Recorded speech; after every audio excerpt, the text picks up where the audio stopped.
কেমনে মুসলমান হয়েছে, যোগিন্দর কেমনে মুসলমান হয়েছে, বলবীর সিং কেমনে মুসলমান হয়েছে, এগুলো ইন্ডিয়ান মিডিয়াতে, বাংলাদেশের কিছু মিডিয়াতে ব্যাপক প্রচার হয়েছে।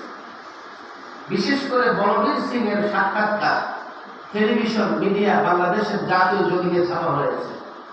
কেউ দেখেছেন এমন তিনি আছেন? কেউ দেখেন নাই বলবীর সিং এর সাক্ষাৎকার? মাশাআল্লাহ একজন আছে। আমি মনোযোগ দিয়ে বলবীরের সাক্ষাৎকার শুনেছি।